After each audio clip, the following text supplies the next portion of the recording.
அதற்கடுத்த பாசுரத்திலே யசோதையிடம் மாமியல்ரோ யசோதையிடம் உத்தரவு கேட்பதாக அமைத்து பாடி கண்ணனை எழுப்புவதாக. முன் 15 பாசுரங்கள் கோபியர்கள் எழுந்ததாகவும்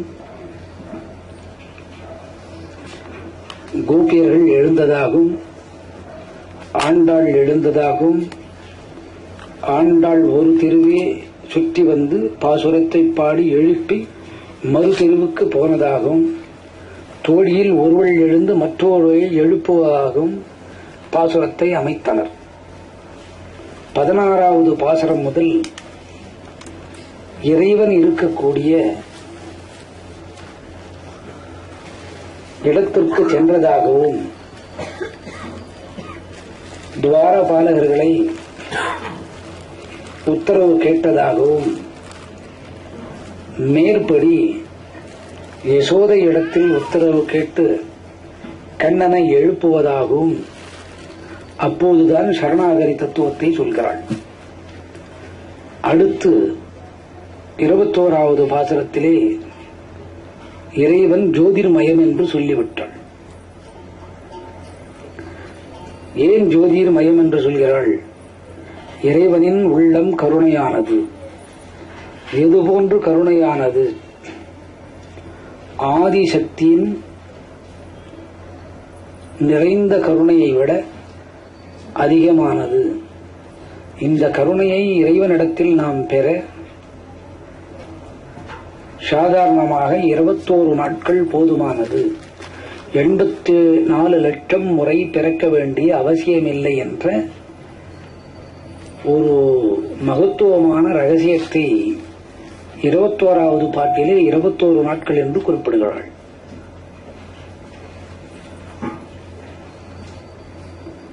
இருபத்திரண்டாவது பாசுரத்திலே பாத சேவை அளித்திடுவான் என்று சொல்கிறார். அதுதான் இந்த பாத சேவையின் கருத்து. பாத சேவை அளிக்கும் முன் கிங்கிணுவாய் செய்த தாமரை பூ போலே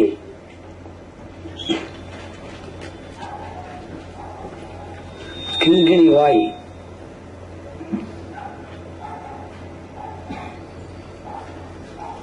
கிங்கிணி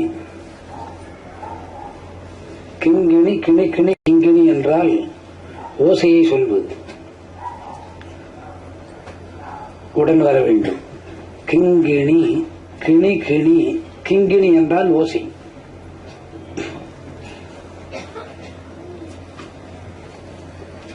அந்த ஓசை மணி ஓசையை குறிக்கும்.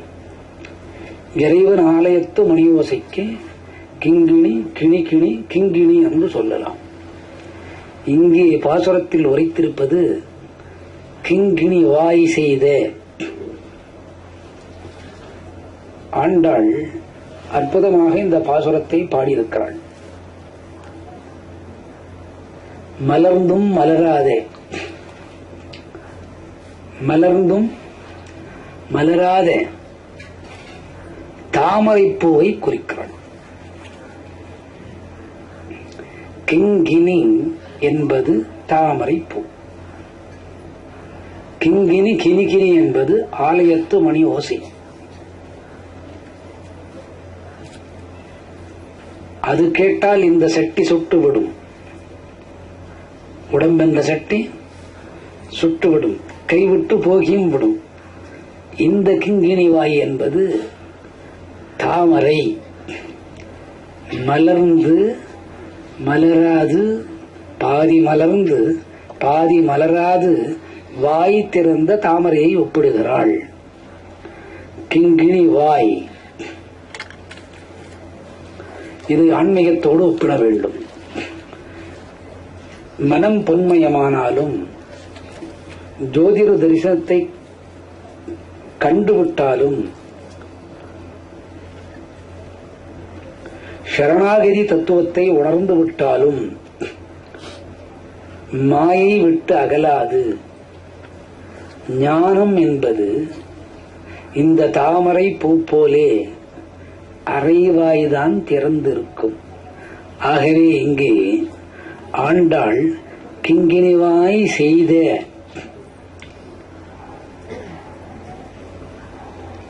மலர்ந்தும் மலராதே தாமரை புஷ்பத்தினை ஒப்பிடுகிறாள். ஆன்மீகம் என்பது 84 லட்சம் முறை பிறந்து அடைய வேண்டிய ஒரு தத்துவ விசாரம். நம்ம என்ன சொல்லலாம், விதி.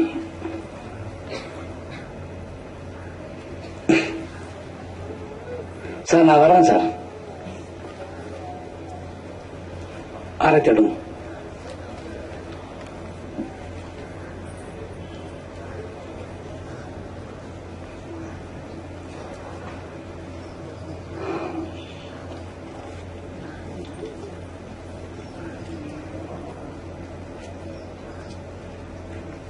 விட்டு போகவும் மனசு வரல.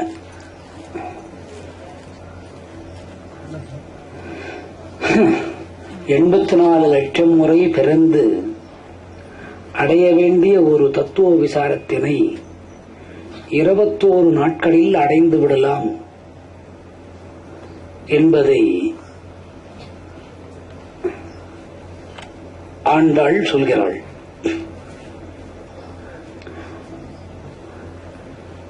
அப்படி அடையும் தகுதி மனிதனுக்கு வந்தாலும்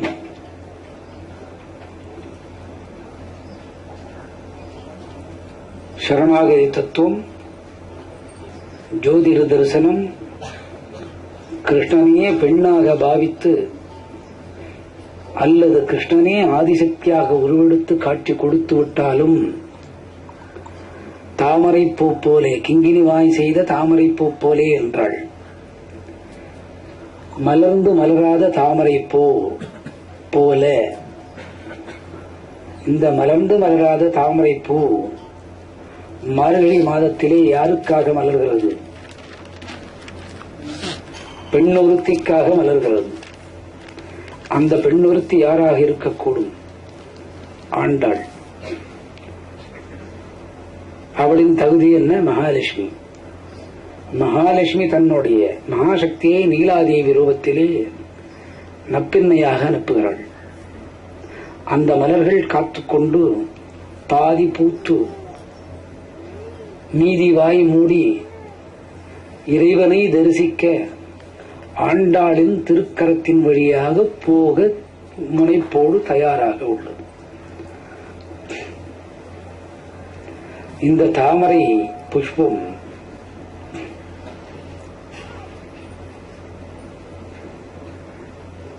சரணாகதி தத்துவத்தை உணர்ந்து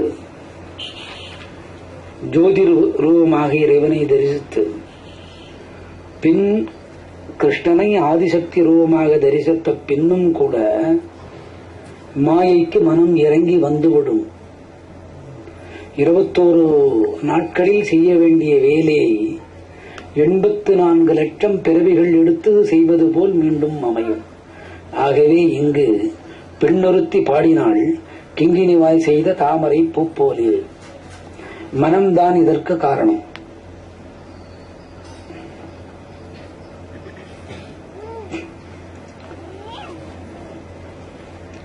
செங்கண் சிறு சிறிதே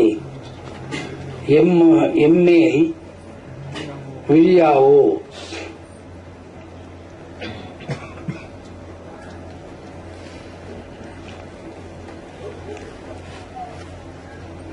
செங்கண் சிறு சிறிதே எம்மேல் விழியாவோ.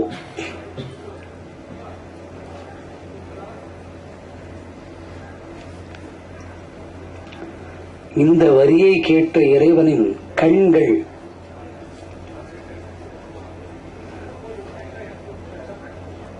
சிவப்பாக ஆனது. சிவப்பாக ஆனதன் பொருள் என்ன? ஆண்டாளின் அன்பு. ஆண்டாளின் அன்பினால் கண்ணனின் கண்ணழகு சிவப்பாக மாறியது.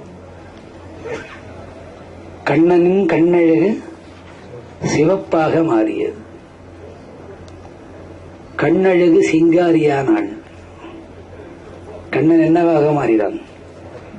ஆமா, அவளுக்கு 1000 சீதனத்தை கொண்டு வந்து கொடுத்தாள் ஆதிசக்தி. ஆணின் கண் கூட அழகாக இருக்கும் என்பது பொருள்.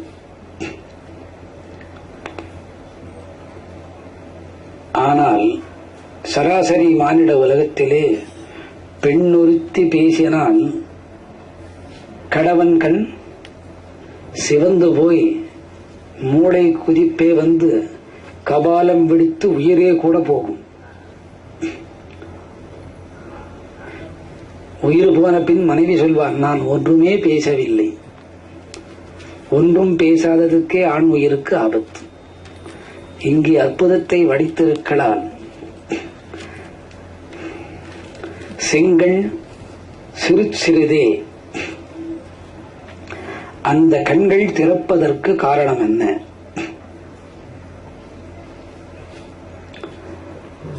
இவர்கள் பகவான் பத்மமலர் பாதத்தை அடைதல்.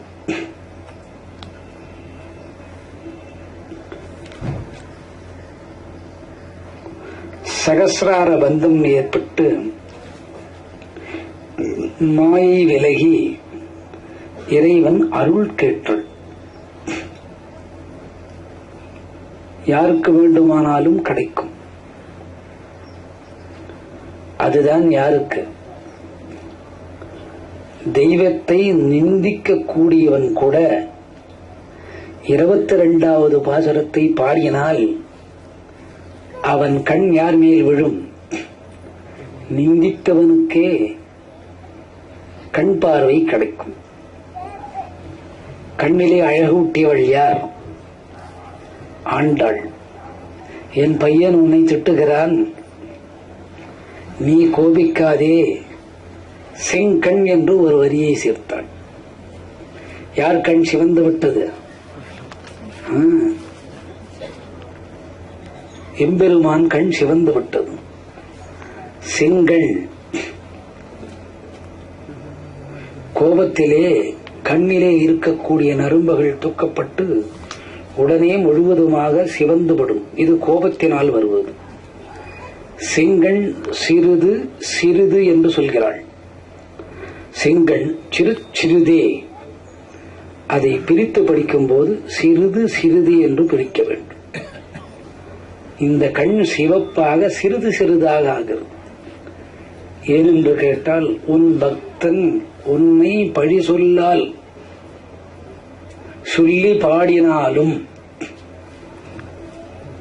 பாசுரத்தை சரியாக காதில் வாங்கா போனாலும் உன் கண்களை மெதுவாக சிவக்க வைத்து அந்த பக்தனுக்கு அருள் கொடுக்க வேண்டும் என்று பாசுரத்திலே சொல்றார். குரடனுக்கும் அருள், முரடனுக்கும் அருள், பக்தி இழந்தவனுக்கும் அருள், முட்டாளுக்கு கூட அருள். முழு முட்டாள் ஒருவன் வருவானாலாகில் அவர்களுக்கு கூட அருள் கொடுக்க வேண்டும் என்று ஆண்டாள் தன் சக்தியை பகவானிடத்திலே கொடுத்து இதுபோல் பக்தர்களுக்கு செய் என்கிறாள். துஷ்டர்களுக்கு கூட பரிபாலனம் ஏற்படும். நாத்திகன் என்று ஒருவன் உண்டு. திரும்ப திரும்ப தவறுகளை செய்து கொண்டே வருபவன் நாத்திகனாகிறான். இறைவனால் மன்னிக்கப்பட முடியாத குற்றவாளிதான் மறுபிறவி எடுக்கும் போது நாத்திகனாக வருகிறான். அவனுடைய குணமோ தாமோ ராஜோ குணத்திலே இருக்கும். தவறி ராஜோ குணம் போனால் கூட தாமோ குணத்திலே வந்து சேர்ந்து விடும். அவன் பிறக்கும் போது துஷ்டனாக பிறப்பான். அவன் கூட நாத்திகனாக மாறிவிடுவான். அந்த நாத்திகனுக்கு கூட இந்த 22வது பாசுரம் சொல்லும் போது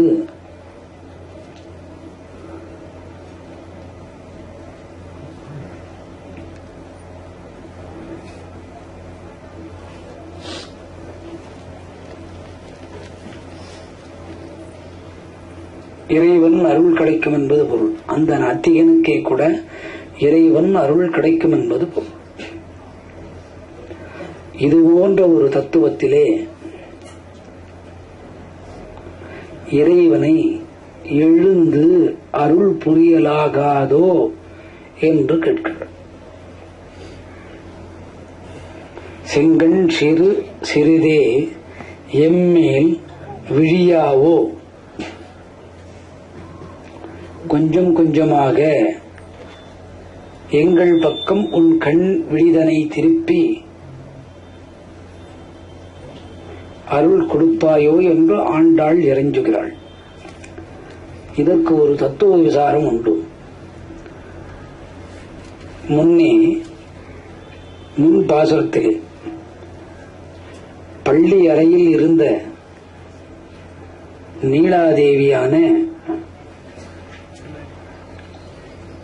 ஆண்டாள் அல்லது மகாலட்சுமி ஜோதிர்மயமான இறைவனை கண்டு அதிர்ந்து போனதோடு அல்லாது அவன் ஆதிசக்தியாக மாறிவிட்டான் என்று கதிகலங்கி ஓடி வந்து நோம்பிருந்த பாவையர்களை எழுப்பி அவர்களுக்கும் இந்த காட்சியை கொடு என்றான். அதற்கு முன் தள்ளி முன்பாசுரத்துக்கு போனால் யசோதையும் மாமியாக வைத்துக் கொண்டு இறைவனை எழுப்புவதாக பாடினான். அதற்கு முன்பாசுரத்துக்கு செல்லுமாயின் துவாரபாலகரின் துணைகள் கேட்டாள். பெண்கள் என்பவள் சாதாரணமான கைக்காரி அல்ல. இறைவனை தன் கைக்குள்ளே போட்டுக்கக்கூடிய நிலையில் இருக்கக்கூடிய பக்தர்களுக்கு தான் கைக்காரி என்பது போல். இந்த வேலையை இங்கே ஆண்டாள் செய்கிறார். இந்த கைக்காரியின் தத்துவத்தை பாருங்கள். இந்த அசுர அரசர்கள் உன்னுடைய பாதத்தின் அடியில் வந்திருக்கிறார்கள். அவர்கள் குற்றம் எதுவாக செய்திருப்பினும் பரவா இல்லை, அதற்கு சமாதானப்படுத்த நந்தகோபரையும் யசோதரையும் உடன் சேர்த்து அந்த ஊர்களை ஆண்ட அரசர்களின் தாய் தந்தையர் ஒரு ஜதி, கிருஷ்ணனின் தாய் தந்தை இரண்டாவது ஜதி, இவர்களையும் வைத்துக் கொண்டு இறைவனின் கோபத்தை தீர்ப்பது போல் பாசுரத்தை அமைத்து நாத்தியகத்துக்கும் அருள வேண்டும்.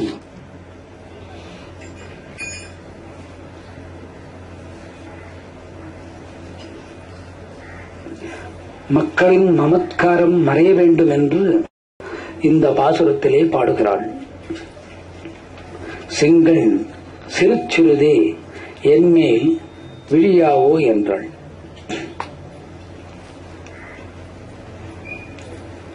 அடுத்து திங்களும் ஆதித்யனும் எழுந்தாற்போல்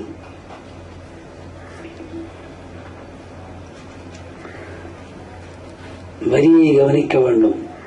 திங்களும் ஆதித்யனும் பெண்ணொருத்திக்கு புலமையிலே எவ்வளவு தகுதி. ஆதித்யனும் திங்களும் என்று சொல்லவில்லை, திங்களும் ஆதித்யனும் என்றாள்.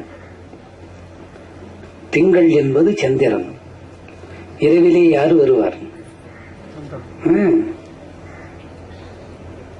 பாலும் சோறும் எப்பொழுது ஊட்டுவார்? திங்களில்தான். திங்கள் என்பது ஒரு மாதம். அதே திங்கள் என்றால் சந்திரனை குறிக்கும். நாங்கள் எல்லாம் பாவியர்கள், நாங்கள் இறைவனை தொழுகிறோம். திங்களும் ஆதித்யனும் என்றாள். சூரியனும் ஆதித்தனார் என்ற ஒரு பரம்பரை உண்டு. சூரிய வம்சத்திலே பிறந்தவர்கள்.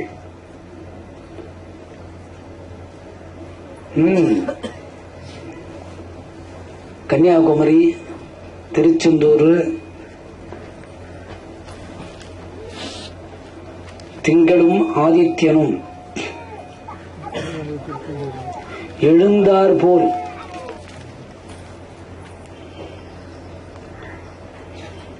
ஆண்டாள் இரண்டையும் சேர்த்துக் கொள்கிறாள். திங்கள் என்பது சந்திரன், பெண்பால். ஆதித்யன் என்பது சூரியன், ஆண்பால். திங்களை மட்டும் ஒழிக்க செய்து இறைவன் அருள் பாலித்தால் மாயை பற்றிக் கொள்ளும். பெண்ணொருத்தி தன் மகனை துறவியாக்க மாட்டாள்.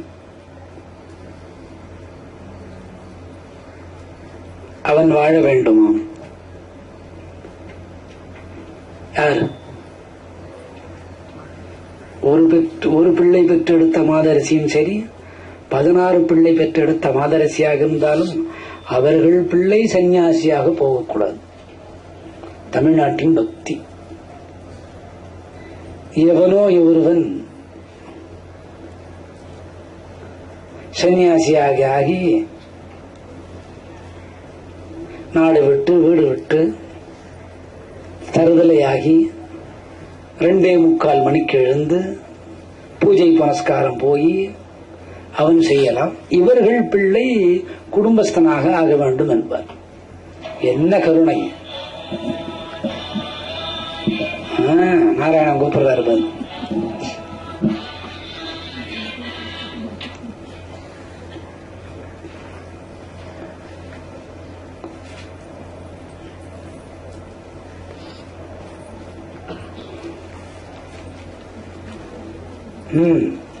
ஆதித்யனை உடன் சேர்த்தாள். சந்திரன் என்ற பெண் ஞான மார்க்கத்துக்கு கழுத்திலே கத்தியை வைத்து அறுத்து விடுவாள் என்று ஆண்டாளுக்கு தெரியும். இரவிருப்பினும் கூட ஆதித்யனை தொழுகிறாள். யார்? ஆண்டாள். ஆண்டவனை கைக்குள்ளே போட்டுக் கொண்டவள் இந்த ஆண்டாள். கைகாரி.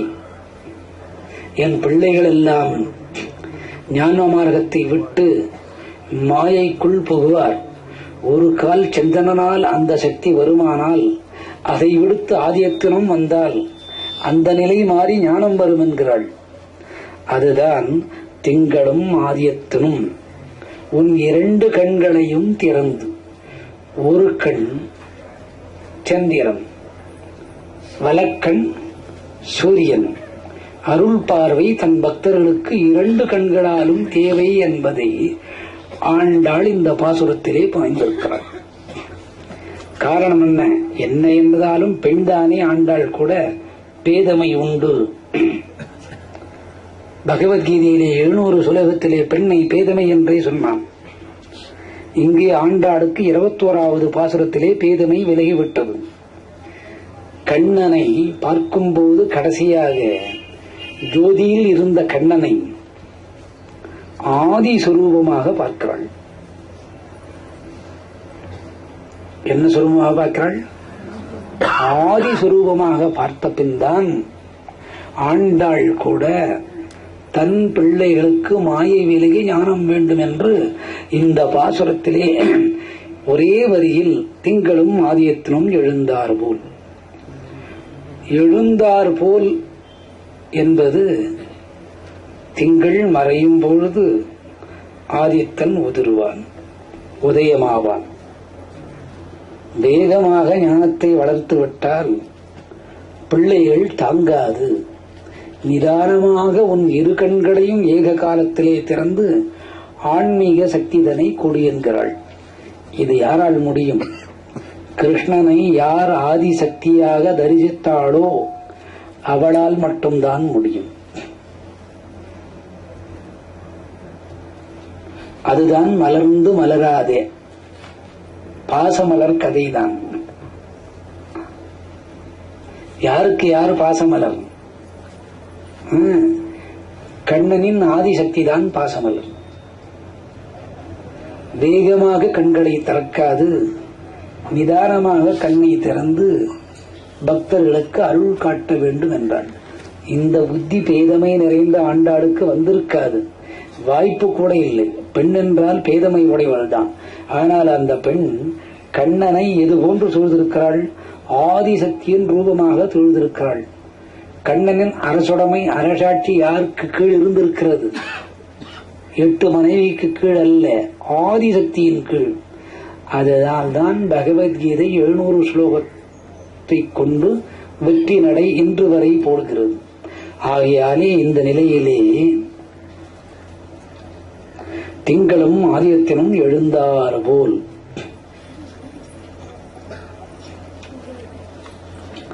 திறவுகோலை காட்டுகிறாள். மறுபடியும் கண்ணனுக்கே நினைப்பூட்டுகிறாள்.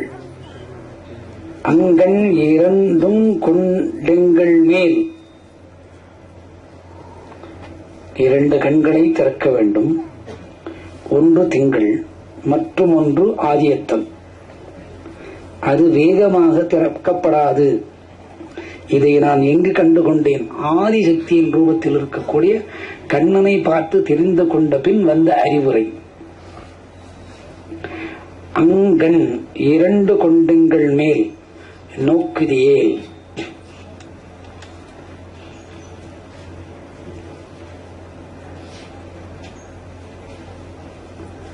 அங்கண் இரண்டு கொண்டு, தாமரையோடு ஒப்பிட்ட கண்கள் மலர்களோடு ஒப்பிடுகிறாள். தாமரை மலர்களோடு ஒப்பிடுகிறாள். ஒப்பிட்ட அந்த கண்களை அழகிய இரு கண்களாக வர்ணிக்கின்றாள். திறந்த கண் எந்த மண்டலங்களையும் பார்க்கலாகாது. ஏனென்றால் இந்த பாசுரத்தை புனைத்து பாடுவதன் அர்த்தம் இரவிலே வருவதாக இருக்கின்றது. ஏன் இங்கே ஆதித்யன் என்று குறிப்பிடுகிறாள் என்றால், 2:30 மணி முன்னிரவில் வைகுந்தத்திலிருந்து இறங்கி வந்த இறைவன் ஆண்டாளின் பாசுரத்தை கேட்க வருகிறார். அந்த ஒளி இரவில் ஆயர்பாடியில் படுகின்றது. அந்த ஒளியால் ஆயர்பாடி இரவா பகலா என்று தெரியவில்லை. பனி கூட புல்லின் தலையில் அமர்ந்து சிரித்து விளையாடுகிறது. அந்த பனி நட்சத்திரங்கள் ஒளியை கக்குவது போல் இருந்தது. அது பகலா இரவா தெரியாது. ஆண்டாள் முடித்துக் கொண்டாள். பேதமை நிறைந்தவளாக இருந்தாலும் முடித்துக் கொண்டு திங்களும் மாரியத்திலும் எழுந்தார் போல் என்று அங்கு புகுத்தினாள். அங்கன் இரண்டு கொண்டங்கள் மேல், அந்த திறந்த கண்கள் உன் அம்மையாயினும் ஆதிசக்தியை கூட நோக்கலாகாது. யாரை நோக்க வேண்டும்? திருப்பாவை ஓதுகிற ஆணாயினும் பெண்ணாயினும் அவர்களை நோக்க வேண்டும். ஆண்டாளின் திருவடி தரிசனம், திருவடி சேவை, ஜோதிர் சக்தி எங்கள் மேல்.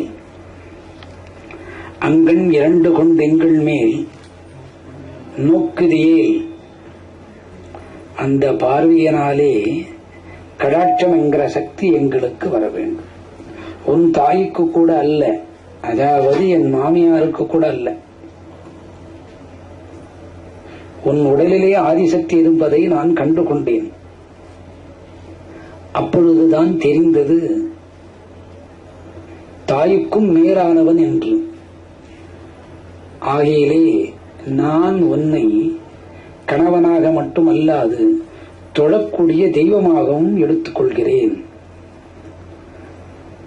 கல்லானாலும் கணவன், புல்லியானாலும் கணவன், கண்ணானாலும் கணவன், புல்லானாலும் புருஷன், மடையனே ஆனாலும் கணவன்தான். இங்கே இந்த வரிகளை புகுத்தி விட்டாள் ஆண்டாள். அற்புதமான வரிகள். யாருக்காக புகுத்தினாள்? பாசுரத்தை சொல்லக்கூடிய பாவையர்களுக்கு.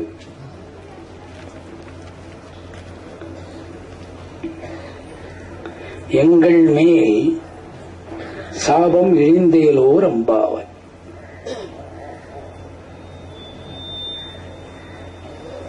இந்த சாபத்தினை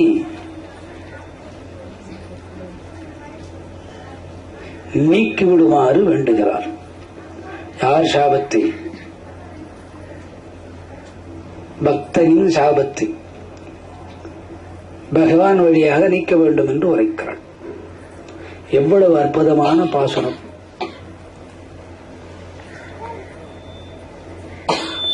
இதிலே சேவை குறிப்பிடப்பட்டிருக்கிறது. ஆண்டாளுக்கு இது தேவையற்ற விஷயம். ஆண்டாள் யாருக்கு வந்து சேவை செய்கிறாள்? நோன்பிருக்கக்கூடிய பாவைக்கு சேவை செய்கிறாள். இது எங்கிருந்து வந்த மகா தத்துவம்? பகவத்கீதையிலே 3வது தலையங்கத்திலும் 4வது தலையங்கத்திலும் சொல்லப்பட்ட தத்துவம். உடலிருந்து கால் பிடித்து கேட்டவள் அல்லவோ. கால் பிடிப்பது என்பது விசேஷமான செய்தி. ஆண்டாள் பக்தர்களுக்கு பகவானின் காலை காட்டுமாறு கோருகிறாள். இந்த காலன் பாத சேவையை கொடுப்பதற்கு மகாலட்சுமியாக இருந்த போது நித்திய சேவையாக காலை பிடித்துவிடும் வேலையை செய்தாள்.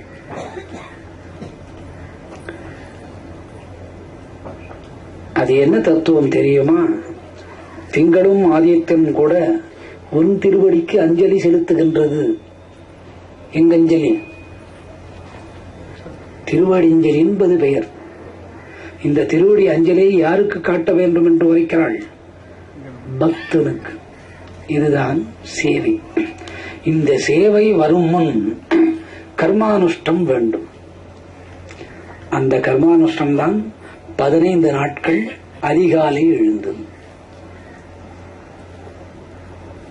16ஆம் நாள் இறைவன் இருக்குமிடம் துவாரபாலகரை சந்தித்தது.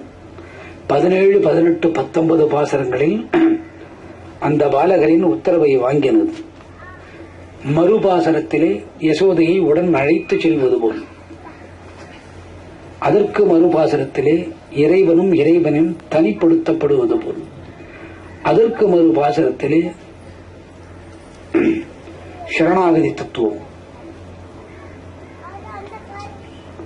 ஜோதிர்மயம் அடுத்த பாசரத்திலே, அதாவது 21வது பாசரத்திலே. அடுத்தது ஆதிசக்தியின் சொரூபமாக ஆண்டவனை காணுதல். இந்த கர்மானுஷ்டங்கள் ஜெயமானால் சேவை மனப்பக்குவம் வரும். இந்த காலத்திலே சேவை செய்வது கூட நாகரிகமான மங்கைகள் இருப்பார்களாயின் கேவலம் என்று உரைப்பான். இது கேவலமல்ல, தெய்வீக திருவடி அஞ்சலி என்பதை யார் சொல்கிறாள்? ஆண்டாள் சொல்கிறாள். இந்த பாசுரத்தின் வழிப்படி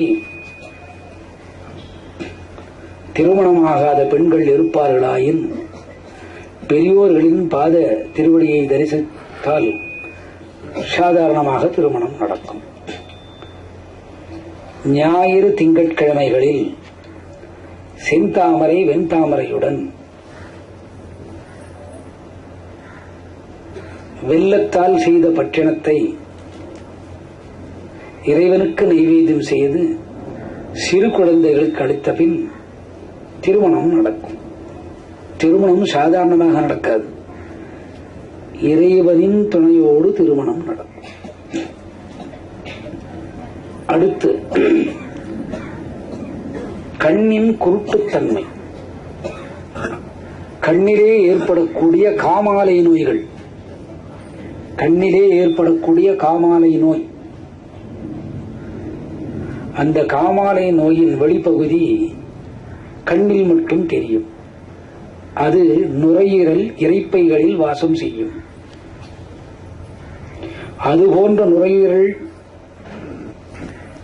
கருப்பை, ஜீரணப்பை இவைகளில் இருந்து உஷ்ணத்தினால் புறப்படக்கூடியதுதான் கண் வழியே வரக்கூடிய காமாலை. இது தெரிந்தால் மருந்து சாப்பிடலாம். வெண்காமாலை ஒன்று உண்டு. இது தெரியாதையே மனிதனை கொன்றுவிடும். இதுபோன்ற நோய்கள் சீராது. எட்டப்பார்வை, கிட்டப்பார்வை கோளாறு பிறந்த குழந்தைகளுக்கு கூட இருக்கும். அது தெரிய வராது. ஒரு 5 வயது 10 வயதில் தான் தெரிய வரும். இந்த பாசுரத்தை சொல்லும் பொழுது இது போன்ற நோய்கள் குணமாகும். இடி தாங்கி மரணம் எய்தாது கண் போனவர்கள் இந்த பாசுரம் பல்லும் போது திருவடி அஞ்சலி வழியாக இழந்த பார்வை மீண்டும் பெறுவர். கண்ணிலே ஏற்படக்கூடிய கண் சம்பந்த புற்றுநோய், கண்ணின் புற்றுநோய், நுரையீரல் தோல் போற்றிய வைத்துக்குள் இருக்கக்கூடிய குடலில் ஏற்படக்கூடிய புற்றுநோய் குணமாகும். சிறுநீர் கழிக்கும் இடத்தில் ஏற்படக்கூடிய வெப்ப சூட்டு அரிப்புத்தன்மை விலகும். மாத விலக்கு நேரத்திலே வெள்ளையும் சிகப்பணுக்களும் ஒன்றாக வெளியேறுவது சீராகும். சிகப்பு ரத்தம் வெளியேறும்போது உஷ்ணம் கக்கினால் இனப்பெருக்க உறவிலே அரித்தல் ஏற்படும். இதுபோன்ற பெண்கள் இல்லற வாழ்க்கையிலே ஈடுபடும் போது இந்த அரிப்புத்தன்மை ஆடவனுக்கு மேல் தோலிலே ஏற்படும். இந்த அரிப்புத்தன்மை அதிகமானால் குற்றம் கூட வரலாம். இதுபோன்ற நோய்கள் இந்த பாசுரம் சொல்வதால் விலகும்.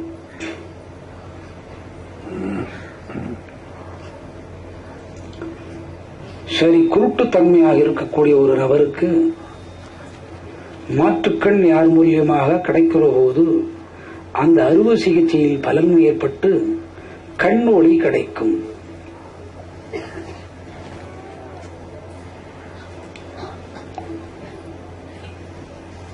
இருபத்தைந்து வயதுக்கு மேல் 48 வயது வரை திருமணமாகாத பெண்களும் ஆண்களும் இந்த பாசுரம் சொல்லும் போது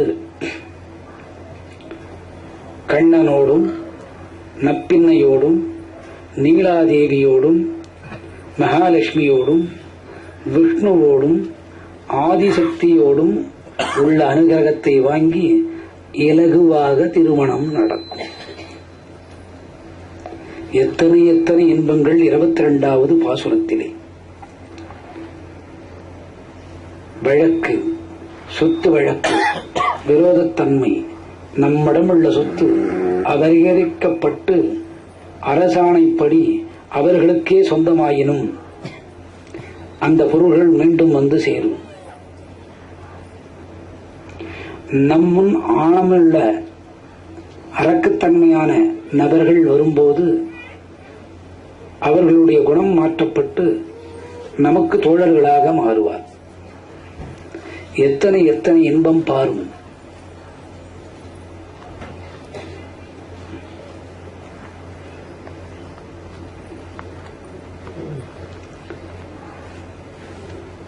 இந்த சக்தி கண்ணன் ஆதிசக்தியின் கண்வழியே பெற்றான் என்பதை சொல்கிறாள். இறைவனின் பார்வைக்கு அத்தனை மகத்துவம். அதுதான் அங்கன்மா ஞானத் தசரர் என்று ஆரம்பித்து எங்கள் மேல் சாபம் எழுந்தேலோர் அம்பாவாய் என்று சொல்கிறார். இதை இரவு காலத்தில் சொல்வது விசேஷம். பிருந்தாவனத்துக்கு செல்கிறோம், ஒரு மணிக்கு சென்றால் சரியாக இருக்கும். ஆரத்தி நடக்கும், வீட்டுக்கு திரும்பி விடலாம். இவர்கள் திருமணம் கூடாது. பகவானுக்கு முன் பக்தன் எழுந்தருளப் பண்ண வேண்டும். பக்தனின் நிலை கணித மேதையாகிறான். கணித மேதையாகும் போது பின்னாலே வருவது ஆபத்து. அந்த ஆபத்தை தவிர்ப்பது எது? இந்த 22வது ஸ்லோகம். யாரோட கடைக்கண்கள் வீசுகிறது? பெருமாளின் கடைக்கண்கள் பக்தனின் மேல் வருகிறது. காதலிக்க சென்ற ஆண்டாள் இறைவனை வேண்டி மனம் முடிக்க போனவள், மனம் முடிக்காத ஒரு மங்கை மற்றவருக்காக சேவை செய்து கர்மானுஷ்டை செய்து அவர்களுக்காக வேண்டிக் கொள்ளும் தன்மையை 22வது பாசுரத்திலே பெறுகிறாள். இதுதான் சேவையின் தத்துவம். கர்மம் பலப்படுமானால் சேவை பலப்படும். கர்மம் அப்போது சோர்ந்து போகும். நேற்று பார்த்து விட்டோம் பிருந்தாவனத்திலே. அடுத்து 15 நாள் பொறுத்து ஒரு 12:45 மணிக்கு செல்வோம் என்பது. ஆனால் 22வது பாசுரத்தின் சக்தியை பாருங்கள். நேற்று வந்த பெரியோர்கள் கூட இன்று வந்து விட்டனர். யாருக்கு சந்தோஷம்? பகவானுக்கு சந்தோஷம். ஒரு நாள் 2 நாள் இழுப்பா, 21 நாள் இழுப்பு. 22வது நாள் பலன் கொடுத்து விட்டது. உடம் கனிந்து போனது. அந்த ஓல் சக்தி இந்த பாசுரத்திற்கு உண்டு. பெண்ணை கொடுத்தால் நான் ஏமாற மாட்டேன் என்கிறான். கர்மம் சீர்செய், சேவை பிறக்கும். வெண்ணை திருடனிடத்தில் நான் கற்றுக்கொண்டது என்று நப்பின்னையான ஆண்டாள் சொல்கிறாள். வெண்ணையில் ஏபாறுவன் அல்ல. அதனால்தான் சொல்லும் போது கூட வெண்ணை வெட்டி.